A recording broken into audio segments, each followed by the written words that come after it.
d'applaudir Charles-Henri Gallois.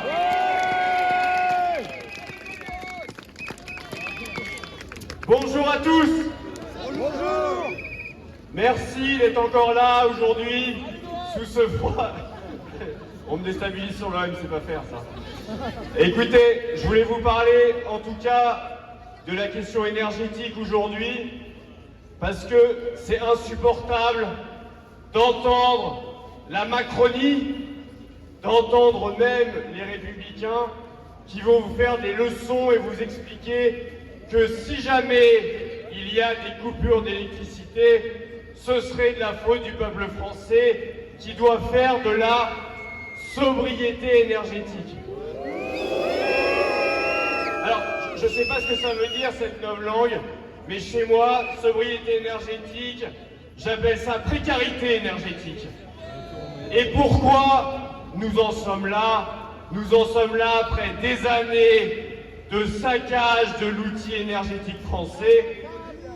Ça avait commencé, évidemment, avec les Républicains, bien qu'ils se défaussent, puisque l'ouverture du marché de l'énergie imposée par l'Union européenne avait été acceptée, validée par l'UMP à l'époque.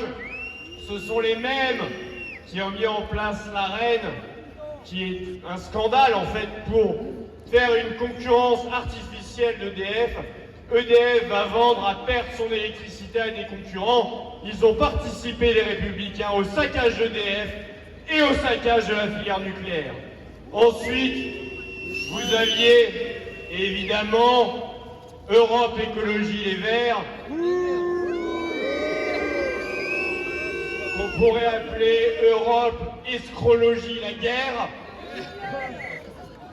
Eh bien, ce sont les mêmes qui ont arrêté Superphénix, ce sont les mêmes qui ont voulu, évidemment dans l'accord avec François Hollande, arrêter Fessenheim, mais rappelons-le à chaque fois, Fessenheim, ça a été arrêté par une décision du Parti Socialiste, mais ça a été validé par Emmanuel Macron, et la même chose au niveau du projet Astrid.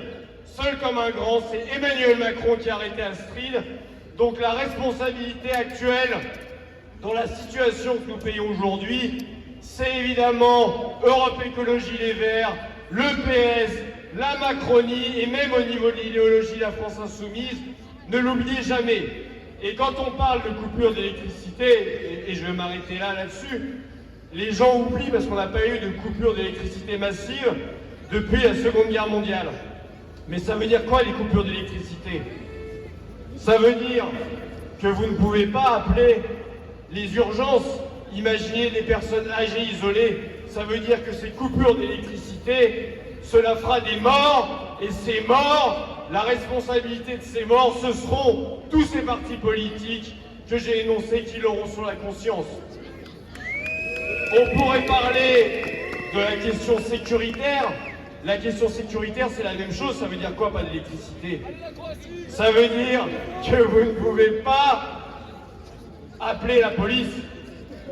Ça veut dire que votre système d'alarme, par exemple, ne fonctionnera pas si vous n'avez pas d'électricité. Et donc, comme ça va être annoncé à l'avance, vous pouvez avoir des bandes de voyous qui vont faire des cambriolages, des violences aux personnes, grâce à tous ceux qui ont saccagé EDF et saccagé la filière nucléaire.